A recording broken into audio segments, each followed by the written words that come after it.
dalam menjalankan politik Nusantara atau penyatuan seluruh kepulauan Nusantara di bawah panji kebesaran Majapahit. Terdapat sejumlah nama-nama besar yang cukup disegani dalam pelaksanaannya.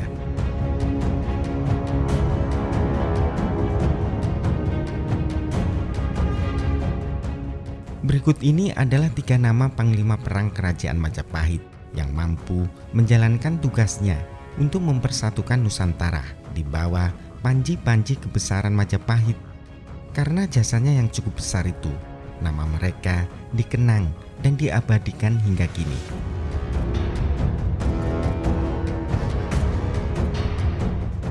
Yang pertama adalah Aditya Warman.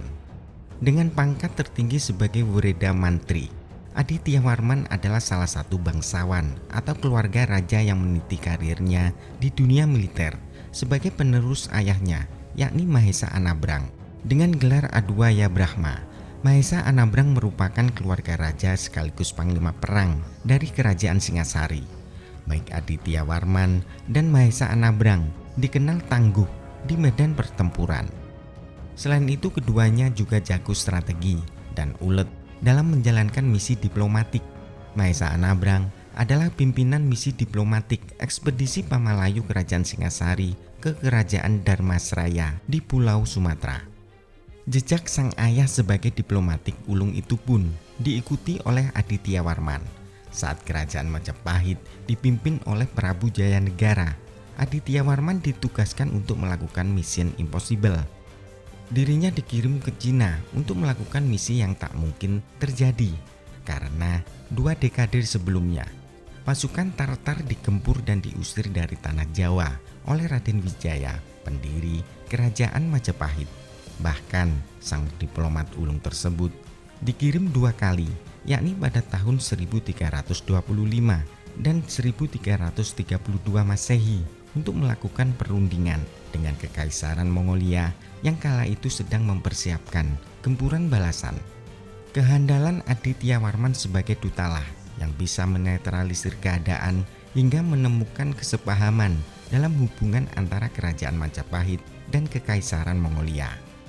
Saat menjalankan misi dan tugasnya, Aditya Warman selalu membawa pusaka kebesaran Majapahit berupa tombak Pataka Sang Hyang Baruta.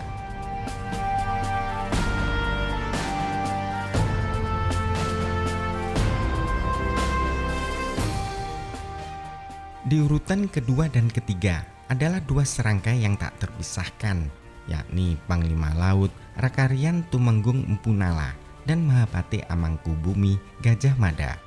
Keduanya secara bahu-membahu menjalankan tugas penyatuan Nusantara dengan konsisten di bidangnya masing-masing.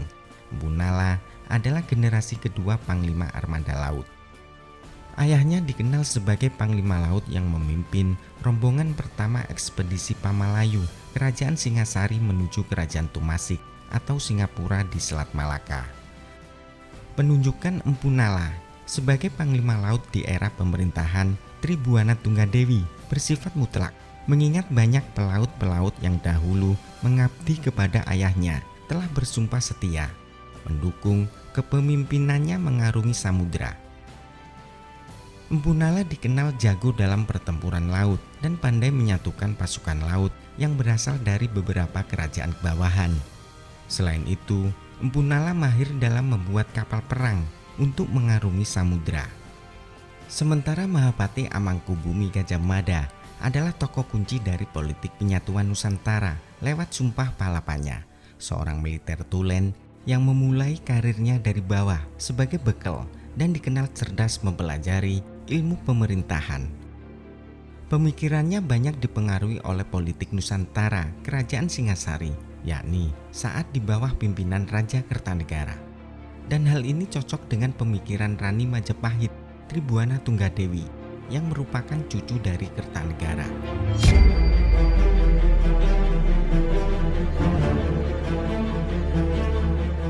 Keteguhan hati Gajah Mada dalam mencapai cita-citanya diujinya sendiri dalam berbagai medan pertempuran di hampir separuh hidupnya. Kemampuannya yang ulet, luwes, sekaligus tegas dan tangguh telah mewariskan kepada kita Indonesia Raya yang luas ini. Dalam menjalankan ekspedisinya, kapal Panglima Perang selalu membawa tombak Pataka Sang Hyang Baruna dan mengibarkan panji-panji kebesaran Kerajaan Majapahit. Rupanya perjalanan sejarah tersebut diabadikan secara konsisten oleh TNI Angkatan Laut sebagai kekuatan maritim Indonesia. Panji Maritim Majapahit tetap dipakai hingga saat ini. Bahkan Gajah Mada dibuatkan monumen di markas komando TNI Angkatan Laut di Surabaya. Baik Empu Nala maupun Gajah Mada namanya dikenang dan diabadikan sebagai nama kapal perang, yakni KRI Nala dan KRI Gajah Mada.